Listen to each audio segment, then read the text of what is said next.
Assalamualaikum warahmatullahi wabarakatuh. Hari ini saya akan menjelaskan tentang materi APBN dan APBD. Sebelumnya saya akan menerangkan tentang apa saja yang akan saya bahas pada materi ini. Oke, pertama-tama saya akan menjelaskan tentang APBN.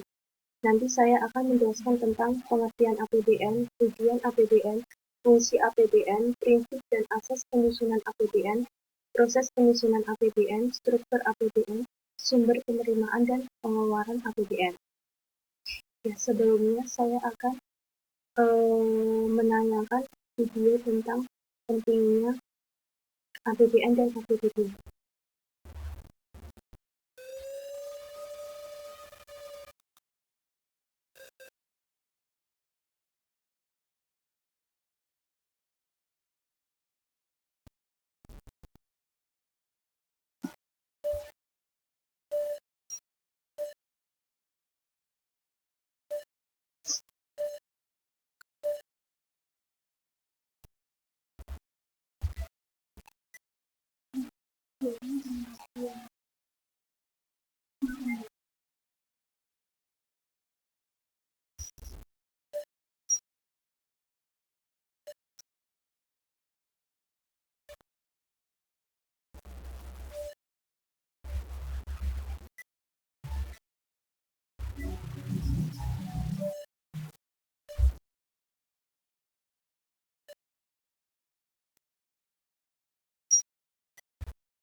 Nah, itu tadi tayangan tentang pentingnya perpajakan dalam APBN dan APBD untuk meningkatkan pembangunan dan pemerataan di Indonesia.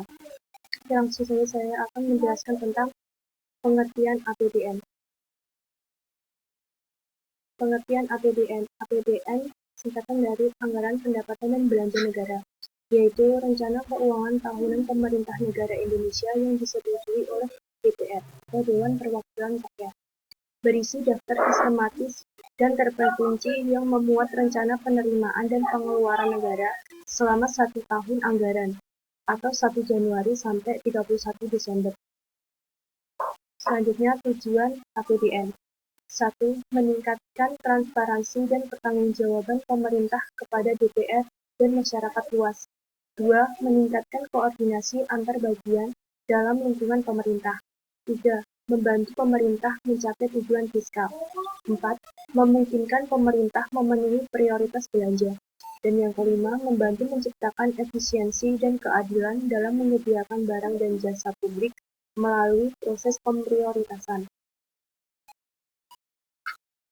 Fungsi APBN. 1. Alokasi. Diarahkan untuk mengurangi pengangguran dan pemborosan sumber daya serta meningkatkan efisiensi dan efektivitas perekonomian. 2. Fungsi distribusi. Memperhatikan rasa keadilan dan kepatutan. Dan yang ketiga, fungsi stabilisasi. Alat untuk memelihara dan mengupayakan keseimbangan fundamental perekonomian. Prinsip dan asas penyusunan APBN. Untuk prinsipnya meliputi 1. Prinsip anggaran berimbang. 2. Prinsip dinamis. Dalam prinsip dinamis dibagi menjadi 2, yaitu anggaran dinamis absolut dan anggaran dinamis relatif. Yang ketiga, prinsip fungsional. Lalu untuk asas, 1. Asas kemandirian. 2. Asas penghematan atau peningkatan efisiensi dan produktivitas. 3. Asas penajaman prioritas pembangunan.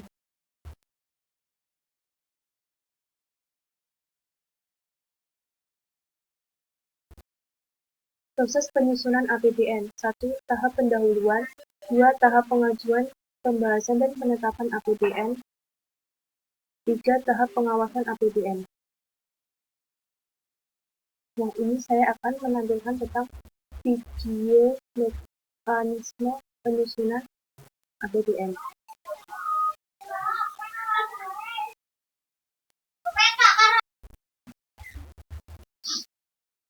Yang ini saya akan menampilkan video tentang mekanisme penyusunan APBN.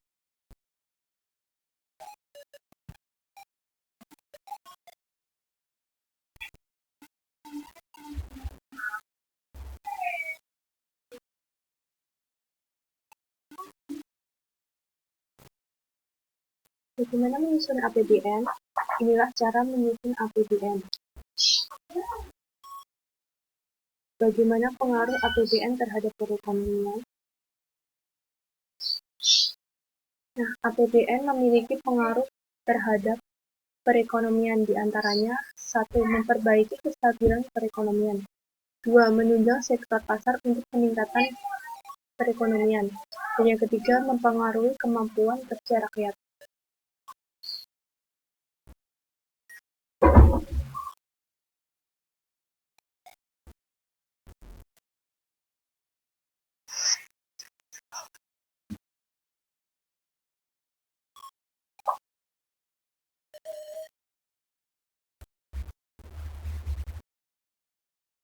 Selanjutnya, struktur APBN. Format APBN yang sekarang ini sudah disesuaikan dengan format standar yang terdiri dari 3 unsur pokok, yaitu 1. Sisi penerimaan, 2. Sisi pengeluaran, dan 3. Sisi pembiayaan. Sumber penerimaan dan pengeluaran APBN. Sumber penerimaan: 1. Penerimaan perpajakan, 2. Penerimaan bukan perpajakan, 3. hibah. Untuk jenis pengeluarannya ada 1. Belanja pegawai, 2. Belanja barang, 3. Subsidi, dan yang keempat belanja hibah.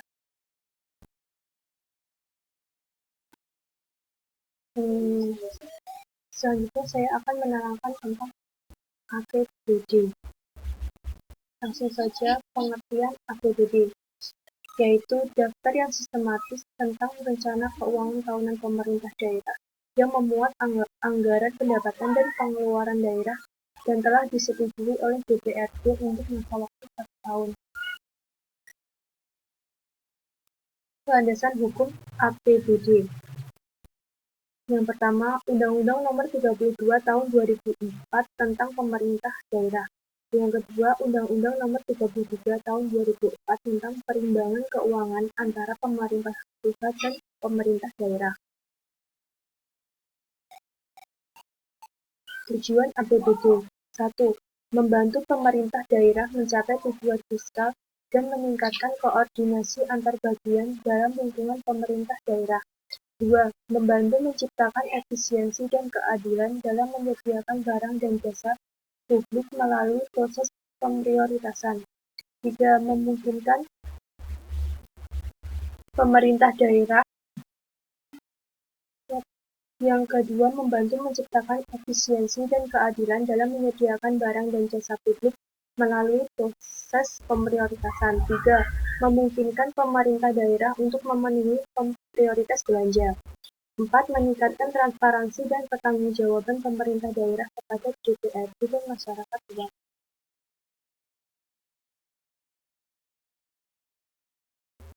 Fungsi APBD: 1. Fungsi otorisasi, 2. Fungsi perencanaan, 3. Fungsi pengawasan, dan yang keempat, fungsi distribusi. Proses penyusunan APBD. Penyusunan anggaran lebih memperhatikan petunjuk-petunjuk dari pusat yang lebih bersifat sektoral. Setelah era otonomi daerah, penyusunan APBD lebih mengutamakan nuansa masyarakat yang benar-benar dibutuhkan dalam rangka memecahkan masalah yang diidentifikasi bersama dengan potensi lokal yang dimiliki. Struktur APBD. Struktur APBD merupakan salah satu yang terdiri dari anggaran pendapatan, anggaran belanja, dan anggaran pembiayaan.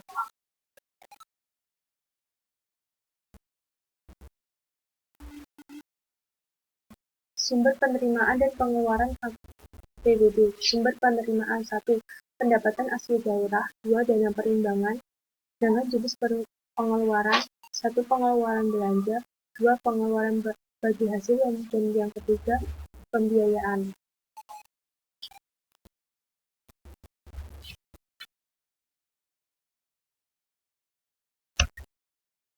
Selanjutnya, kebijakan fiskal yang dilakukan adalah 1. Bidang perpajakan dan PNBP. 2. Penganggaran belanja negara. 3. Pengelolaan utang dan optimalisasi pembiayaan anggaran. Dan yang keempat, penataan kelembagaan keuangan negara.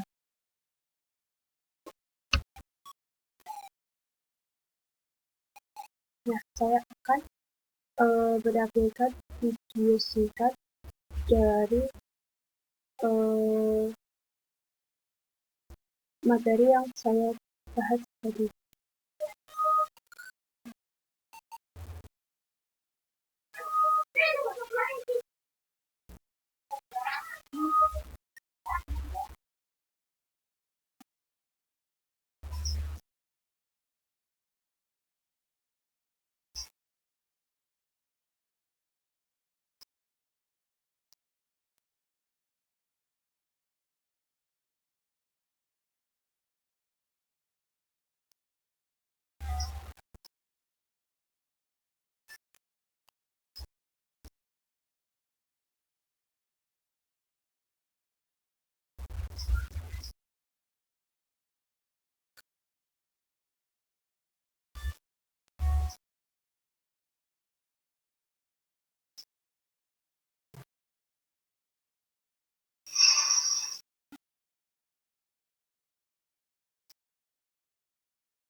Jadi, penjelasan dari saya dan tampilan video singkat tentang materi APBN dan APBD. Semoga pada pembahasan materi pada hari ini bisa menambah wawasan kita semua. Terima kasih. Wassalamualaikum warahmatullahi wabarakatuh.